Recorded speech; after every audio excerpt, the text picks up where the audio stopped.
BJP प्रवक्ता hero Vajpayee जुड़ गए हैं। हीरो वाजपेयी जी, आपका स्वागत है जी उत्तर प्रदेश उत्तराखंड पर।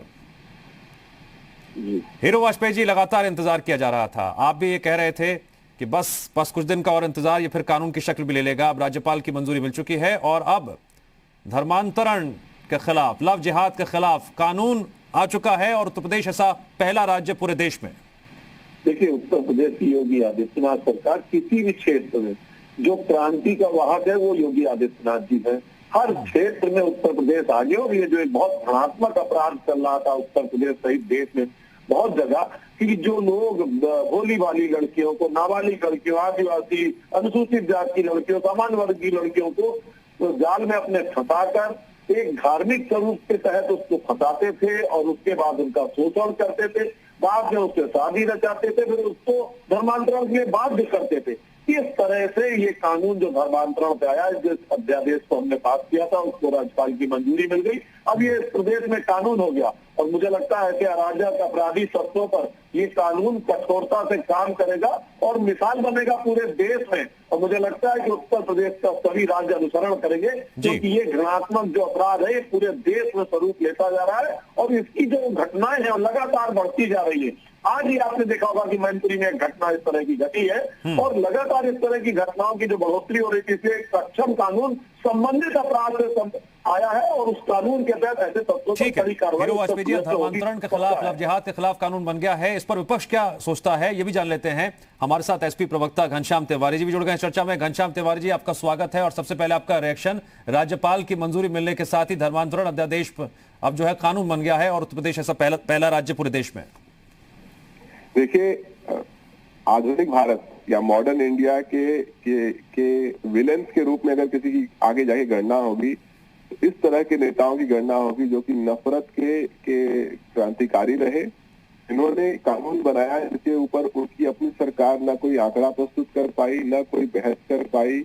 देश के किसी भी अदालत में, देश की किसी भी असेंबली में या देश की संसद में आज तक न इस बारे में कोई चर्चा हो पाई, न इसके बारे में कोई आंकड़े प्रस्तुत किए जा सके। सिर्फ समाज में नफरत फैलाने के लिए अगर आप चर्चा को बनाए रखते हैं, कानून बनाते हैं और सरकार का कोई मंत्री नहीं, अगले विधानसभा सत्र में क्या आप इस कानून के खिलाफ आवाज उठाएंगे? जो कानून समाज में लगातार नफरत पैदा कर रहा है उसके खिलाफ पूरा समाज आवाज उठाएगा।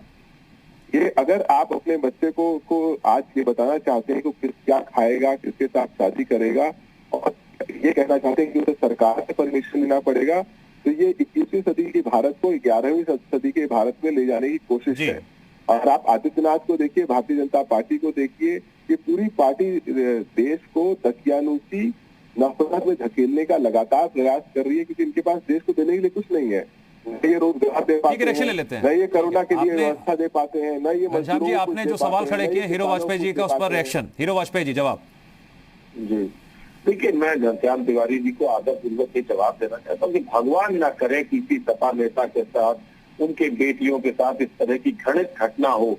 लगता है जब तक स्वयं पे नहीं गुजरती आदमी को एहसास नहीं होता। राजनीति में विपक्ष में होने के नाते हर कानून को, हर बात का विरोध करना मुझे लगता है उचित नहीं। इसके लिए तह में जाना चाहिए कि ऐसी तमाम कोशिशें क्यों हो रही हैं, ऐसे तमाम मामले क्यों आ रहे हैं, ऐसे अपराध क्यों हो रहे हैं कि जिसमें भोली भाली लड़कियों को झूठे नामों से फंसाया जा रहा है और फिर उनको फंसाने के बाद शोषण हो रहा है, शादी हो रही, धर्मांतरण के लिए बाध्य किया जा रहा है। ये कानून उस दिशा में एक रोक का काम करेगा। देखिए, अगर आप अपराधी नहीं है तो कैसे आप पे लागू हो जाएगा?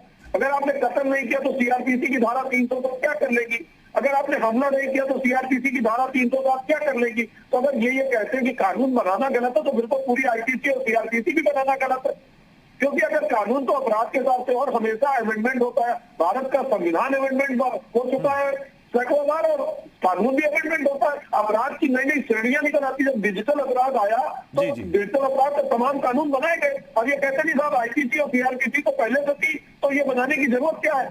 ऐसा है कि जो कानून जो है नए अपराध के लिए नए तरीके से कि जिसको त्वरित कार्रवाई की जा सके, इसको समाज को बांटने के रूप में। ठीक है घनश्याम तिवारी जी, यहाँ पर हीरो वाजपेयी जी कह रहे हैं जब किसी भी मामले घटना के तहत जानकारी सामने आती है या फिर खबरें सामने आती हैं, अगर उसमें कार्रवाई ना हो, कानून में अमेंडमेंट ना हो, तो फिर कैसे उस पर सख्ती बढ़ती जाएगी, कैसे उस पर लगाम लगेगा? वाजपेयी जी से कहूंगा, उन्होंने कहा कि भगवान न करे सपा के नेता के परिवार में क्या हो, भगवान न करे कि किसी का बेटा मॉब लिंचर हो, भगवान न करे कि किसी का बेटा इस तरीके से नफरत से कानून बनाता है, भगवान न करे कि किसी के बीच में मत बोलिए, बीच में मत बोलिए। ये दिखाता है कि आपके क्या संस्कार है। मैं आपकी बात बड़ी शालीनता से सुन रहा था। अब आप समझना चाहिए। ठीक है हीरो वाजपेयी जी, पहले सुन लेते हैं, पहले घनश्याम जी को सुन लेते हैं, उसके बाद में आता हूं आपके पास। इनमें इतनी शालीनता नहीं है कि सामने वाली बात सुन सके। मैं इनकी बात शालीनता से सुन रहा था, अब सुनिए मेरी बात। भगवान न करे कि किसी के घर में किसी के पुत्र पुत्री में आदित्यनाथ जैसे लोगों की प्रेरणा आए, जो समाज में नफरत फैलाने को अपना मिशन बना ले। बात कर रहे हैं भगवान राम के शिष्यों घनश्याम जी, हीरो वाजपेयी जी, मैं आप दोनों से कहूंगा भगवान करे कि आप दोनों एक दूसरे की बात सुने, वो बहुत जरूरी है इस वक्त। अगर आप दोनों एक साथ बोलेंगे तो कुछ समझ में नहीं आएगा, ऐसे कुछ समझ में नहीं आएगा ऐसे, प्लीज। मैं वाजपेयी जी की बात सुन रहा था, उन्होंने कहा कि सपा के परिवार में क्या होना चाहिए। मैं अपनी बात रखना वाजपेयी जी, मैं काउंटर जवाब लूंगा आपका, पहले तिवारी जी को बोलने देते हैं, बोलिए। मैं अपनी बात पूरी करता हूँ। भगवान न करे कि उत्तर प्रदेश में किसी का बेटा मॉब लिंचर हो, नफरत के मिशन का वाहक हो, ठीक है, या आदित्यनाथ की प्रेरणा से के आधार पर आप उन्हीं बातों को दोबारा दोहरा रहे हैं। हीरो वाजपेयी जी, आप काउंटर जवाब। देखिए, मेरा मानना है कि भगवान ना करे कि किसी के घर में कोई अपराधी घुसे, अपराध हो, किसी की भोली भाली बेटियों को कोई फंसाए, लेकिन यदि ऐसा करेगा तो उत्तर प्रदेश का ये कानून उस अपराधी से कठोरता से निपटेगा, उसे सजा दिलाएगा, उसे अपने अंतिम मुकाम तक पहुंचाएगा। जैसे कि हिंदुस्तान में बने सब कानून अपराधियों के साथ व्यवहार करते हैं, उत्तर प्रदेश का यह धर्मांतरण कानून ऐसे घृणित अपराधियों के साथ कठोरता से पेश आएगा। ठीक है, हमारे साथ कांग्रेस प्रवक्ता उमाशंकर पांडे भी जुड़ गए हैं चर्चा में। उमाशंकर पांडे जी, आपका भी स्वागत है। अब लव जिहाद को मामलों को रोकने के लिए कड़ा कानून बन गया उत्तर प्रदेश में, इस पर आपकी पार्टी का पक्ष क्या है? देखिए, लव जिहाद जैसा कोई शब्द इस कानून में तो आया नहीं। मैंने काफी कोशिश की कि मैं ढूंढूं, लेकिन ना मुझे लव जिहाद जैसा शब्द मिला, ना किसी धर्म और जाति जैसा कोई शब्द मिला, ना भाजपा जिसके आधार पर धार्मिक ध्रुवीकरण करके वोट बैंक की राजनीति करती है उसका भी कहीं कोई जिक्र नहीं मिला। और जब मैंने इस कानून को देखा तो ये कानून तो बिल्कुल वही कानून है जो 1968 से चला रहा है, जो आईपीसी की धारा 366 से लेकर 375 तक है कि कोई जबरदस्ती किसी का धर्मांतरण करेगा तो उस पर सख्त कार्रवाई होगी, जो कानून पहले से था। कोई जबरन किसी से शादी करेगा, ये कानून पहले से था जो आईपीसी की धारा 366 से लेकर 375 तक है। तो योगी सरकार ने कोई नया कानून तो बनाया ही नहीं है, ये कानून तो पहले से ही थे। और रही बात राज्यपाल की मैं तुरंत इस पर एक्शन लेता हूँ। हीरो वाजपेयी जी या उमाशंकर पांडे जी कह रहे हैं कानून तो पहले से थे, इसमें कुछ ऐसा कुछ तो नया नहीं है, कोई बदलाव नहीं है।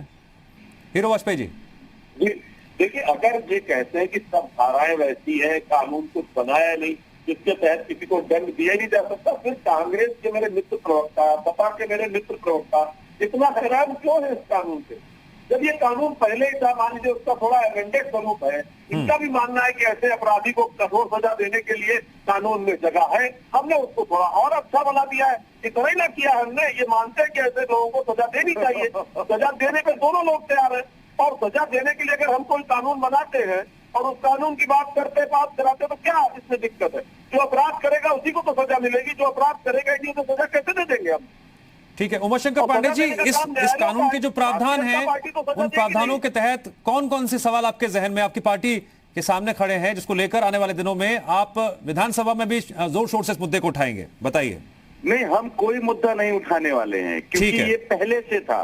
और मैं एक उत्तर प्रदेश के पूर्व डीजीपी को सुन रहा था, उन्होंने कहा कि पहले भी अगर कोई जबरन किसी लड़की से शादी करता था तो उसे 10 साल से लेकर उम्र कैद तक की सजा दिलाने का प्राविधान आईपीसी की धाराओं में थी, लेकिन वो इच्छा शक्ति पुलिस की होनी चाहिए थी और वो इच्छा शक्ति राजनीतिक होनी चाहिए थी। तो जब ये कानून पहले से ही था और इन्होंने उस कानून को केवल ब्रांडिंग की है, जैसा कि इनकी आदत है, ये मार्केटिंग करते हैं। ठीक है घनश्याम तिवारी जी, यहाँ पर उमाशंकर पांडे कह रहे हैं कि बीजेपी ने उस कानून की ब्रांडिंग की है। इस पे कौन सा विवाद करना, कौन सा इस पे आंदोलन करना, जो ठीक है। कानून पहले से ही इतना सख्त था, उस पे क्या आंदोलन करना। ठीक है, घनश्याम तिवारी जी। कांग्रेस उत्तर प्रदेश में 31 साल पे धरातल पे नहीं ना, इन्हें पता है। घनश्याम तिवारी, सिर्फ घनश्याम तिवारी जी बोलेंगे, सिर्फ घनश्याम तिवारी जी बोलेंगे प्लीज। का पता है, ये तो बहुत तुष्टिकरण में लगे कि एक वोट बैंक जो सपा की तरफ है उसे तोड़ लिया जाए, तो ये भाषा सपा जैसी ही बोलते, बाकी इनके अलावा इसमें कुछ जानकारी नहीं है। 31 साल से उत्तर प्रदेश में कांग्रेस अपने अस्तित्व के संकट से जूझ रही, हर बात पर सरकार का विरोध करना, जहां तुष्टिकरण की बात आएगी वहां ऐसा ना हो कुछ वोट सपा के खाते में हम घसीट ले, उसके लिए नूरा कुश्ती हो रही, इससे अधिक और कुछ नहीं। घनश्याम तिवारी जी, अगर आप मुझे सुन पा रहे हो, मेरा सवाल आपसे यह है कि उमाशंकर पांडे जी कह रहे हैं कि बीजेपी उस पुराने कानून की ब्रांडिंग कर रही है। देखिए दो चीजें हैं। यहाँ पर वाजपेयी जी भाषण दे रहे हैं किस तरीके से अपराधियों से निपटने के लिए वो तत्पर है। जिस पर जनता विश्वास करे। हीरो वाजपेयी जी, एक मिनट, तिवारी जी आ रहा हूं। वाजपेयी जी गुजारिश है आपसे मेरी, प्लीज। वाजपेयी जी गुजारिश है, घनश्याम तिवारी जी को बोले देते हैं। घनश्याम तिवारी जी। वाजपेयी जी भाषण दे रहे हैं आपके दर्शकों के सामने कि भारतीय जनता पार्टी किस तरीके से अपराध से निपटने के लिए तत्पर है। इनके 150 सांसद और विधायक उत्तर प्रदेश से हैं जिनके ऊपर आपराधिक मुकदमे हैं, और से अधिक है जिनके ऊपर संगीन आपराधिक मुकदमे हैं। ये अपराध से निपटेंगे, सिवाय समाज में नफरत फैलाने की इनका कोई और मिशन ही नहीं है। और समाज को उन्होंने दिया क्या है? क्या रोजगार दे दिए? क्या किसानों के लिए कुछ कर पाए? क्या अभी सर्दियां हैं, बच्चों के लिए कुछ कर पाए? क्या कोरोना से निपटने के लिए कुछ कर पाए? ठीक है, आप सब पार्टियों ने अपना पक्ष रखा, सरकार का अपना पक्ष है। फिलहाल अब लव जिहाद के खिलाफ धर्मांतरण अध्यादेश जो है वो कानून की शक्ल ले चुका है। तीनों का बहुत बहुत शुक्रिया।